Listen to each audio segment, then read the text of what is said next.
माता प्रसूति के गर्भ से जो बच्चे जन्म ले रहे हैं वो भगवत भजन वाले, क्योंकि माता प्रसूति की एक आदत, रोज माता प्रसूति एक काम बड़ा विचित्र करती थी। क्या करती थी? पीपल के पेड़ के नीचे जाना और उस पीपल के वृक्ष के नीचे जाकर चींटियों को दाना देना, चींटियों को भाग देना और साथ में जल का सींचन कर आना। ये माता प्रसूति का नियम था पूर्व से।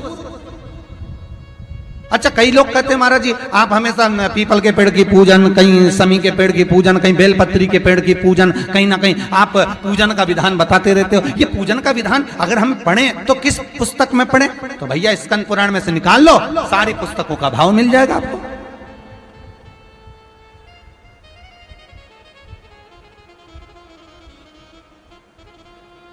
क्यों हमारे हिंदू धर्म में कहा गया कि आंवला नवमी पे आंवले की पूजन करो, दशा माता के दिन पीपल की पूजन करो? क्यों क्यों वर्णन कर शास्त्र क्यों कहता है? उसका विधान यहां पर लिखा है। माता प्रसूति ने जितने बच्चों को जन्म दिया, 60 कन्या माता प्रसूति के गर्भ से जन्मी।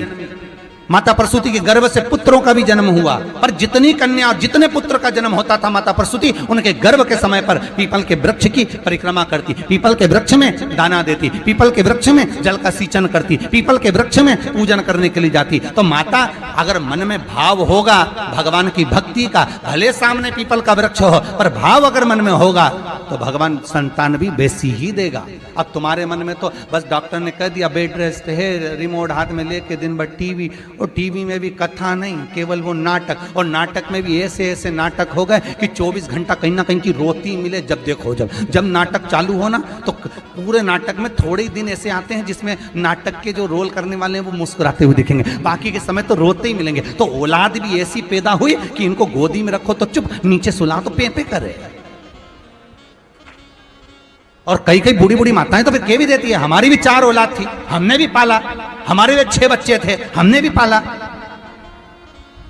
पर धन्य है री बहू तेरी औलाद धन्य। कई कई माताएं कह देती है अपनी अपनी बहुओं से, और बहुओं को बड़ा बुरा लगता है कि बताओ हमारी सास ने कैसी बात कर दी। तो देखो एक सास के 5-5, 6-6, 7-7, 8-8 बच्चे होते थे, 4-4 बच्चे होते थे, सबका पालन करती थी, सबका देखती, ध्यान रखती, अकेली, सारे बच्चों का दूध देना, उनके वस्त्र चेंज करना, बदलना, भोजन देना, ये करना। बूढ़ी बूढ़ी माताओं पर जब पूछो तो सही। और आज के जमाने में ले दे के तो 2 औलाद, और किसी किसी की तो 1 ही, और वो भी ऐसी गजब। भगवान भगवान भगवान, हे द्वारकानाथ, सास भी सोचे अनोखी पैदा करी इसी ने। सास भी देवी देवता धोख लगाने जाए तो सबसे पहले सिर पे पल्लू लेके जय हो मेरी शीतला माता, गजब की पैदा करी। औलाद तो इसी ने पैदा करी, बाकी के सब ने तो यूं ही करी, इसी की हुई। शनिवार के दिन जो पीपल के वृक्ष में सरसों के तेल का दीप लगाता है उसको शनि कभी परेशान नहीं करता। एक बात हमेशा ध्यान रखिएगा, मान लो अगर कोई भारी रोग ऐसा शनि महाराज के कारण हो गया हो, अच्छे काम करते करते उल्टे हो रहे हैं, होते हैं किसी किसी के साथ में, विपरीत परिस्थितियां आ जाती है, अच्छा करने जाओ बुरा हो जाता है, अच्छा कर्म करने जाओ बुरा हो जाता है। तो पीपल के वृक्ष की आखिरी में माँ का जब अपमान होते हुए बार बार देखते हैं तो हम भी हाथ जोड़कर कह देते हैं मत मान जाओ। बाबा कुंवरेश्वर भंडारी है, देना और नहीं देना तो आपके हाथ में है, पर मेरा बाबा कभी नहीं सोचता कि मुझे इसको देना है कि नहीं देना। यहाँ तो जिसका पांव आ गया, जो इस गेट से अंदर प्रवेश कर गया, कंकर के शंकर से मिल गया, और जो दिल में लेकर आया है बाबा 3 महीने में तो वापिस बुला ही लेता है। क्या देना और लेना मूल नहीं है।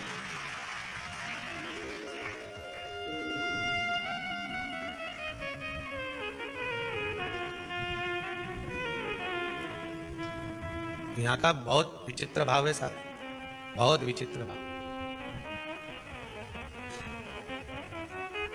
इस कुबेरेश्वर धाम से अगर कोई चप्पल भी बदल कर ले जाता है ना तो वो चप्पल भी हिला के रख देती है, उसको रुला रुला देती है। यहाँ का तो इतना प्रमाण देखा है। सत्यता की बात बता रहे हैं आप लोग, उसको हंसी में लो चाहे व्यंग में लो। एक जरा सा किसी का सामान भी अगर यहाँ से चला जाता है, व्यक्ति ले गया, मन का धन कर लिया उसने, ले गया, कोई सामान ले गया, मान लो कोई तुम्हारी वस्तु ले गया, रह नहीं पाता और रोएगा, या तो फिर शरीर का कोई अंग अपने आप टूट जाता है, फिसल गया, गाड़ी से गिर गया, टूट गया, लगा जितने का सामान लेकर गया है उतना तुझे वहां लगाना पड़ेगा, हॉस्पिटल में लगा दे। इस भूमि का प्रमाण देखा, इस भूमि का। तुम मन का धन कर सकते हो, पर इस भूमि के प्रमाण को फिर निवेदन करूंगा। हम तो नहीं जानते बाबा क्या दे रहा है, पर आप लोगों का भाव अगर शुद्ध है तो जितने आप लोग आए हो ना, सब एक दूसरे का नंबर भले फोन लगाकर पूछ लेना कि 3 महीने में तू जा रही है क्या, तो कह दे कि हाँ मेरी तैयारी है जाने की। बाबा कृपा कर देता। आप जिनके साथ में आए हो, आपकी गाड़ी में जो लोग आए हैं, 8 लोग आए हैं, तो 8 में से 5 की तैयारी रहेगी वापिस आने की। सबकी तो नहीं कर सकता, क्योंकि दिल भी तो होना चाहिए, मन भी तो होना चाहिए, विश्वास। हो सकता है गाड़ी में 8 लोग आए तो उसमें से 2-3 का मन नहीं होगा, चलो सब जा रहे हैं तो अपन भी चलो। देखे तो सही आखिर में नोटंकी चल रही है। लोगों के शब्द होते हैं, नौटंकी का चल रही है, अपन देखे तो चलिए। तो जिसका जैसा भाव होगा बाबा वैसे मिलता है। मेरे भगवान कृष्ण जब मथुरा में पहुंचे थे, कंस को काल दिख रहा था, देवकी मैया को लाल दिख रहा था, अक्रूर जी को भगवान दिख रहे थे, सबकी भावना थी, गोपियों को कृष्ण दिख रहे थे। जिसकी जैसी नियत भगवान वैसा नजर आ रहा। आप जिस भाव से आए हो, इसलिए करूं, गाड़ी में 8 लोग हैं तो 8 में से 5 की तैयारी कर लेना, 3 महीने बाद वापिस आना है। अगर 10 लोग आए हो तो 8 की तैयारी कर लेना, वापिस आना ही पड़ेगा। अगर 4 आए हो तो 2 की तैयारी कर लेना, आना ही पड़ेगा। और 2 आए हो तो उसमें 1 की तैयारी करो कि बाबा बुलाएगा जरूर। यहाँ इस भूमि का प्रताप है, आना और भाव लेकर। यहाँ कुछ नहीं, जो ये 21-21 हजार रुपए लोग जमा करें ना आजीवन भोजन भंडारे के, उनके भोजन बनता है दाल चावल सब्जी रोटी। आज तो कुछ और बन गया होगा, शायद कड़ी बन गई होगी, कड़ी चावल रोटी जो बन गया सादे भाव में। आज किसी भगत ने कह दिया, गुरुजी रोटी बनाने में बहुत देरी होती है, बेचारी माताएं इकट्ठी होती हैं, सब बनाती हैं। तो एक भगत ने मशीन आज बोल दी है रोटी बनाना की, 4-5 दिन में आ जाएगी। बाबा की बड़ी बड़ी करुणा बाबा ने कर दी। अब अगली बार से तुमको बेलना नहीं पड़ेगी री बबुआ, ध्यान रखना। अब नहीं बेलना पड़ेगी, अब तो मशीन में बन के बाहर। अब तो तुम खूब निपटा जो जोरदार। तो क्या सोचना उसको, कृपा बाबा की, बस करुणा। शनि महाराज ने अपने भाइयों के इस हिस्से पर कब्जा कर लिया। सूर्यनारायण भगवान की आंखों में जल भर गया कि मेरा पुत्र ऐसा कर रहा है। शनि को बुलाया सूर्यनारायण भगवान ने, समझाया पर नहीं माना। किसी किसी की नियत होती है कि इसको इतना कैसे दे दिया, अम्मा ने इसको इतना कैसे दे दिया, पिताजी ने इसको इतना कैसे, जब मैं ऊपर कपड़े कैसे धोऊंगा। लिखे जाओ। और मरते मरते पत्नी से भी कह दो मैं अकेला नहीं जाऊंगा, चल रही कि नहीं चल रही, तुझे लेके दो जरा कर। एक पत्नी की नौकरी दिल्ली में लग गई और एक पति की पत्नी मर गई। दोनों का नाम एक जैसा था। जो मरी वो लीला, जिसकी नौकरी लगी वो भी लीला। नौकरी लगी वो दिल्ली पहुंच गई और जो मरी वो शमशान पहुंच गई। इसका पति अंतिम संस्कार करके आ रहा था। दिल्ली वाली जो लीला थी उसने अपने पति को फोन मिलाया था। वो फोन उसके पति को तो नहीं मिला, इसको लग गया भेड़ू को। किसको? जो लीला का अंतिम संस्कार करके आ रहा था। दिल्ली वाली लीला फोन लगा के बोली मैं लीला बोल रही हूं, आराम से पहुंच गई हूं, 8 दिन में तुम्हें भी बुला लूंगी। वो भेड़ू चक्कर खा के गिर गया। बताओ, उसको लोगों ने पानी का छींटा देके उठाया। हो क्या गया? अरे उठ, क्या हुआ?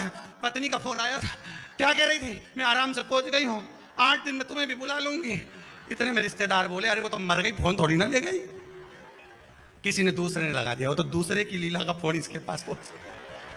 अब सोचो, वो कह दे कि मैं तो जाऊंगा ना। तो यहाँ कौन सा छाती बंद कर देना। भगवान सूर्य देवता ने शनि महाराज को समझाया, नहीं माने शनि देवता, मानने को तैयार है, मैं काय को मानू। नहीं माने तो सूर्य देवता ने अपने गणों को भेज दिया, जाओ जरा शनि महाराज को जरा हटाओ वहां से। शनि महाराज को गुस्सा आया और शनि महाराज ने उन सारे गणों को नष्ट कर दिया।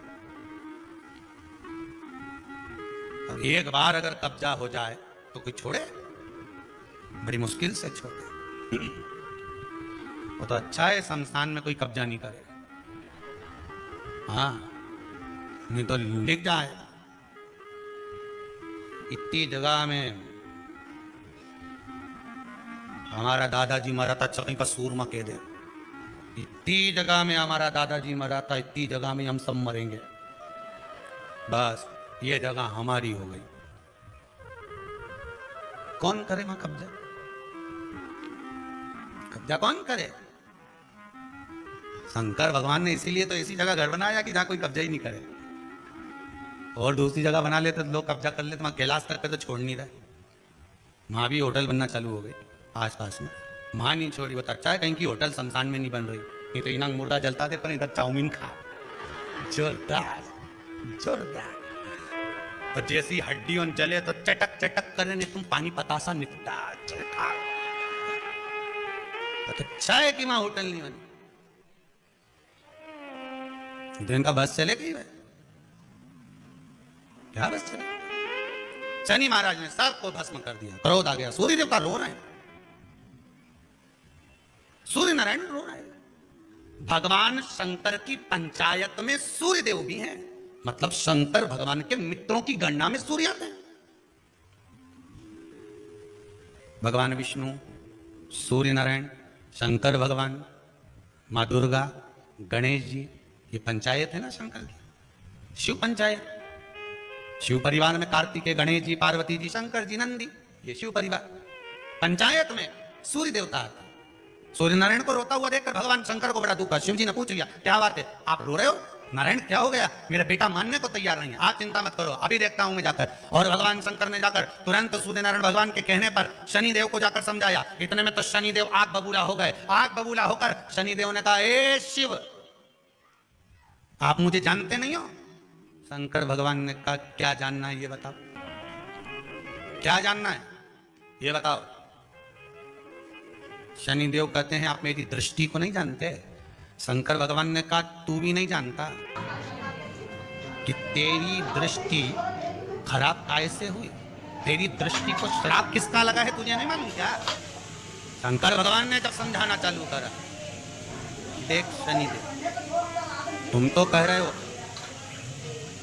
तुम तो बोल रहे हो कि मेरी दृष्टि नहीं जानते, हम जानते हैं आपकी दृष्टि, मना नहीं जाना, पर आप नहीं जानते क्या? शिव जी जानते हैं। शिव जी ने कहा, मैं सब जानता हूं। आपका विवाह करा सूर्य देवता ने, आपकी पत्नी घर में आ गई, आप अपनी पत्नी को देखते तक नहीं थे, इसलिए आपकी धर्म पत्नी ने आपको श्राप दिया कि जिस पति ने मुझ पर दृष्टि नहीं डाली, मेरे वो पति की दृष्टि कुदृष्टि हो जाए, जिस पे डालेगा वो बर्बाद हो। शनि देव बोले, आप मेरी पत्नी की याद मत कीजिए। अच्छे से अच्छा सूरमा अगर पार्टी में ज्यादा बड़बड़ कर रहा हूं ना, तो उसकी धर्म पत्नी के लाके खड़ा कर दो, 2 मिनट में चुप हो जाएगा। 2 मिनट में चुप। जो ज्यादा बड़बड़ करे ना, गप्पे लगा रहा हो दोस्तों के साथ बैठ के, खूब ठिठोली कर रहा हो, इतनी देर में जगदम्बा के लाके खड़ी कर दो बस। फिर तो उसका तिरछा नेत्र और कत्थई और नीली कलर की एक बार और चमकदार साड़ी ने पल्लू में पिन, और एक बार यूं घूम के देख ली नहीं, उतनी देर में तो बापड़ा उठ के चल देगा, मैं अभी आया पानी पी के आया, अभी गया पानी पी के आया, उतनी देर में कहीं रुके। शनि महाराज ने कहा, आप मेरी पत्नी की याद मत दिलाओ। शंकर भगवान बोले, ए शनि, फिर समझा रहा हूं, हिस्सा छोड़ेगा कि नहीं छोड़ेगा? शनि बोले, नहीं छोड़ूंगा। शंकर भगवान ने उठाया, पीपल के पेड़ के नीचे ले गए, और पीपल के पेड़ के नीचे शनि महाराज को उल्टा लटका दिया। 19 साल तक शनि महाराज को पीपल के पेड़ के नीचे शंकर जी ने लटका के रखा। अब बोल, तो किसी ने कहा, गुरुजी शनि महाराज उल्टे लटके थे पीपल के पेड़ के नीचे 19 साल तक, तो ये लटके रहे, खुलते नहीं बना? शंकर भगवान भी बाप से भी बड़े बाप थे, अकेले थोड़ी ना बैठे थे। शनि महाराज की पत्नी को बिठा के रखा, लटके, अब उतर नीचे।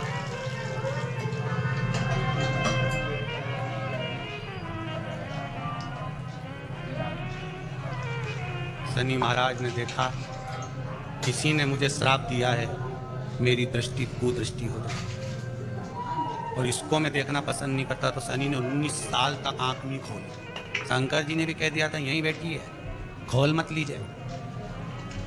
बाबा खोले ही नहीं आंख, ओंधा लटके पीपल के पेड़ में।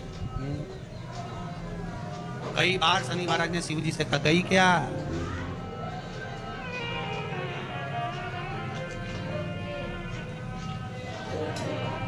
शनि महाराज बोले, अब नहीं करूंगा, ये तो भगा दो। अभी नहीं गई, नहीं बैठी। 19 वर्ष तक शनि महाराज पीपल के वृक्ष में, पीपल की जड़ पर बंधे रहे, बोले ही नहीं। अब दूसरे का हिस्सा खाने वाले को जब शनि महाराज जैसे के लटका दिया भोलानाथ ने, तब तुम कहीं लगो रे लाइन में? जरा विचार तो करो। तुम तो तुरंत, कई लोगों की आदत होती है, एक माता जी की चप्पल कहीं खो गई, बड़ी दुखी। उसकी सहेली ने कहा, कहाँ जा रही है? मंदिर में जा रही हूँ भगवान के। क्यों? भगवान के मंदिर आई थी, मेरी चप्पल कोई ले गया। भगवान से क्यों? मेरी चप्पल दिलाओ। गुस्से में अंदर गई और जो भगवान के मंदिर में पहुंची वापस बाहर। क्यों? तू इतनी शेरनी बन के गई थी, तो क्यों नहीं बोल के आई? तो भगवान से क्या बोलो, उनकी तो खुद चप्पल नहीं कोई चुरा के लेगी, तो खुद नंगे पैर खड़े, उनके पास तो खुद चप्पल नहीं। अब बोले सो क्या, उल्टे लटके। 19 वर्ष तक शनि महाराज लटके रहे। तब 19 वर्ष नेत्र बंद कर कर शनि महाराज ने शंकर की आराधना करी कि दुनिया में कोई ऐसा नहीं जो मुझे उल्टा लटका दे, केवल एक यही है जिनने मुझे लटकाया है। तो 19 वर्ष तक तप करा तो शंकर जी प्रसन्न हो गए। धर्म पत्नी को हटाकर पार्वती को लाए, साथ में आशीर्वाद दिया, शनि महाराज को खोला। वर मांगो, तुम्हें क्या चाहिए? मांगो, तुम्हें क्या चाहिए? शनि महाराज ने कहा, मांगूंगा कुछ नहीं, आप वर दे दीजिए। शंकर जी ने कहा, मैं तुम्हें दंड अधिकारी बनाता हूं कि आप अच्छे और बुरे का दंड दोगे, आप अधिकारी बनकर बैठोगे, मेरा आशीर्वाद तुम्हारे साथ में। दंड अधिकारी, पीपल की जड़ में बांधा है तेरे, पीपल की जड़। करो, तुम्हें भगवान ने अगर पाप कर्म करने के लिए बनाया है तो करो, पर निवेदन है कि धर्म की जगह पर, तीर्थ में, पूजन में, मंदिर में, देवालय में, स्मरण में, संकीर्तन में कहीं ऐसा कर्म ना हो।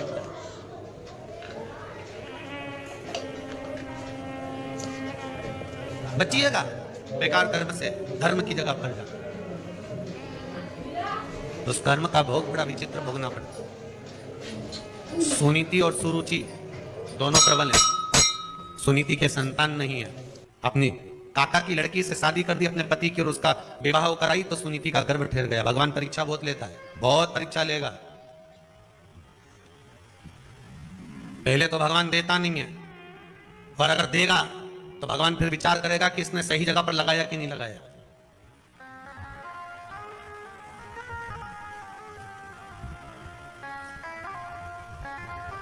पहले तो देता नहीं है, और देता है तो ये विचार करता है कि ये सही जगह लगा रहा है, सत्कर्म कर रहा है, भजन कर रहा है, कीर्तन कर रहा है, नाम स्मरण कर रहा है, नाम जाप कर रहा है कि नहीं कर रहा। वो चित्त वृत्ति को लगाने का प्रयास करे।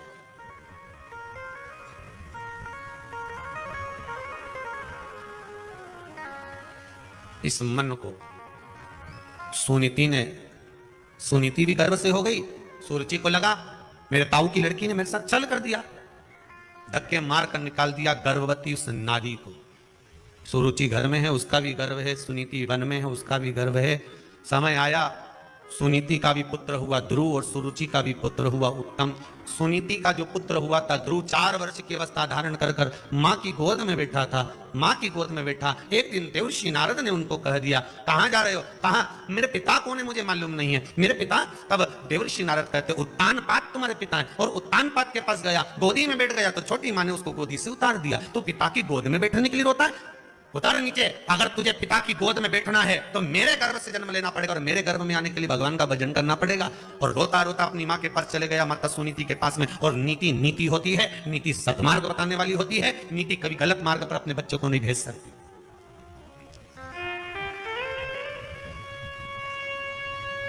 अगर आज के समय में आपके बच्चे गलत मार्ग पर चल रहे हैं तो उसमें पड़ोसी का कोई दोष नहीं है, दोष तुम्हारा है। भोजन कराते हो, बच्चे नहीं खाते तो मोबाइल पकड़ा देते हो। बोलो सही है कि गलत? खाना नहीं खा रहे, दोच के खा रहे।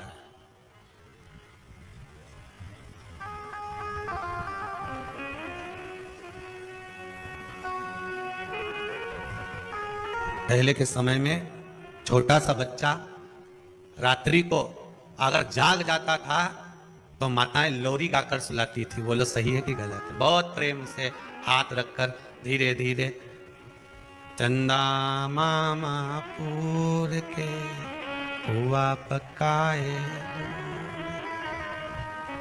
आप खाए मुन्ना को देवे और प्याली गई, मुन्ना गया।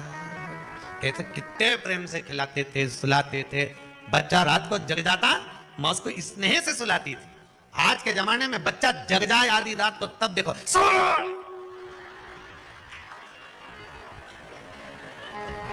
ऐसी चिल्लाए कि पड़ोसी जो सो रहा वो जाग जाए। उठ के बैठते से बोला, अरे वो जगदम्बा तेरे हाथ जोड़ो, काय चिल्ला रही है? लो तुम चुप करा लो, ऐसी औलाद पैदा हुई है, सो जाओ। आधी रात को तांडव चल रहा है कि तू तो काली रे कल्याणी रे,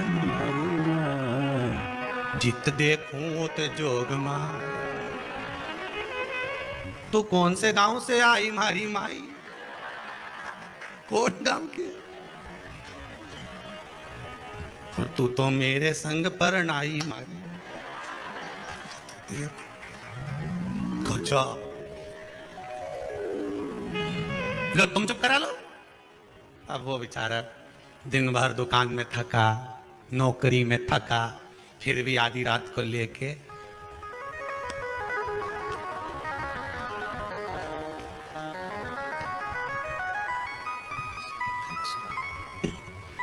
मां को दया आ गई। कौन सी मां को? या जगदम्बा के नहीं, वो पावागढ़ वाली अम्बा को, वो दया है। बेटा ला मेरे को दे छोरा, तू जा सो। दादी ने गोदी में लिया, ऐसी गोदी रखकर दादी पीछे तकिया लगाकर सो गई। गोदी में लाला को हिलाती रही, लाला सो गया। दादी, जहां प्रेम हो, करुणा हो, वात्सल्यता हो, स्नेह हो, वहां पर तो नींद आ ही जाती है। प्रेम। कथा में क्यों नींद आती है? किटी पार्टी में तो आई ही नहीं, ना शॉपिंग मॉल में आई, पर कथा में आई। कारण क्या है?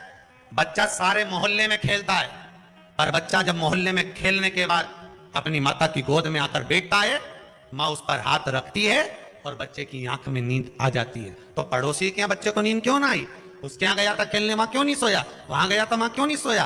क्योंकि माता की गोद एक ऐसी गोद होती है जहां बच्चे को नींद आ जाती है। शिव महापुराण, भागवत कथा, राम कथा, गीता, ये जितने पुराण, जितने शास्त्र, जितने वेद हैं, ये मेरे परमात्मा की गोद है जिसमें बैठते से नित्य बंद हो जाते हैं। ये मेरे परमात्मा की गोद है जिसमें बैठे और निंद्रा समाहित हो जाती है, नींद आ ही जाती है। होता है।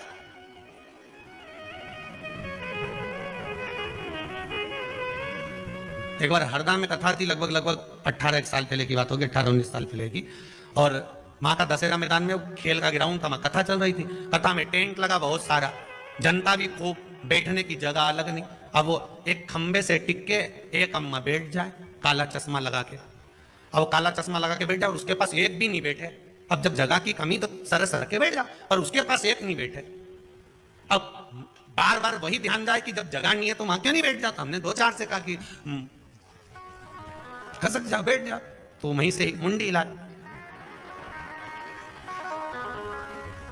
अब भजन करते करते हाथ हिलाते हिलाते फिर बोल दिया, तो वहीं से आखिरी में कथा छूटी। तब पूछा, क्यों तुम उसके पास क्यों नहीं बैठोगे? अरे गुरुजी घुर्राटा भरे। अच्छा कहाँ है वे? तो क्यों आ रही? अभी तुलसी लेने आएगी, बेलपत्र लेने आएगी भाई। और आई तो हमने पूछा, क्यों माँ तू कथा में सोए, घरे नहीं सोते में ना, यहाँ सो जाती है? कि गुरुजी माँ तो नर्मदा मैया के 4 नरियल चढ़ाऊं, ऐसे ही 2 बजे से 5 बजे तक कथा हमारी हरदा में होती रहे, वो बहू से पीछा छूटा रहे और यहीं सोती रहो। घरे जाओ तो उनका छोरा छोरी प्राण खाए, कम से कम 2 बजे से 5 बजे तक। अच्छा चश्मे में आंख दिखती भी नहीं कि सो रही। अपन तो सोचे कि ऑपरेशन कराया होगा आंख का, तो अपने कहीं मालूम कि ये सो रही। अपने कौन सा मालूम कि ये ऑपरेशन कराई नहीं है तो ऐसे ही लगा के आई। अब महाराज सुनीति सुनीति है, सुरुचि सुरुचि है।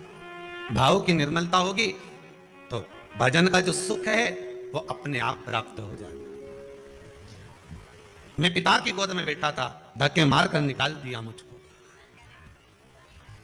मां कहती है अगर पिता की गोद में बैठने के लिए रो रहा है, रोना है तो परमात्मा की गोद में बैठने के लिए रो, जिसकी गोद से कोई नीचे नहीं उतरता।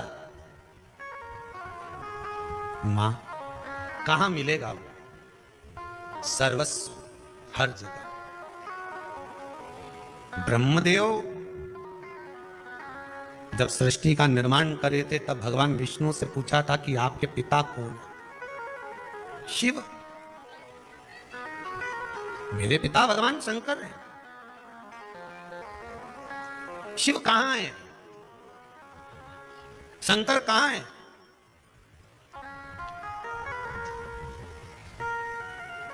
भगवान विष्णु ने कहा था ऐसा कोई कण नहीं जिसमें शिव नहीं।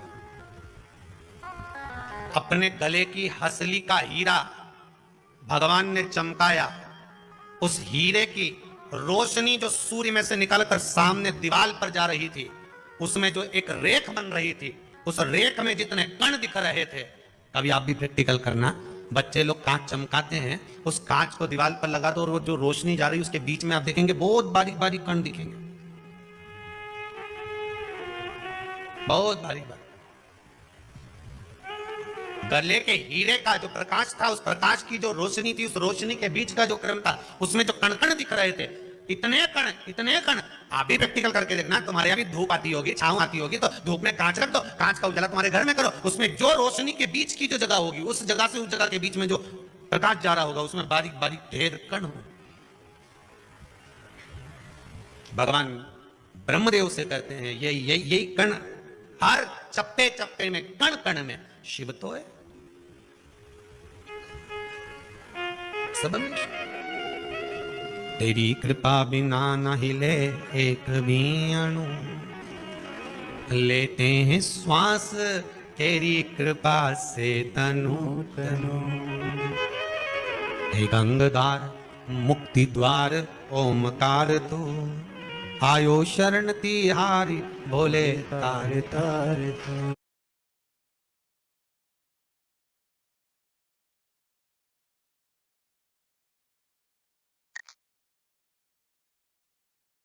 शमी की जो पत्ती होती है,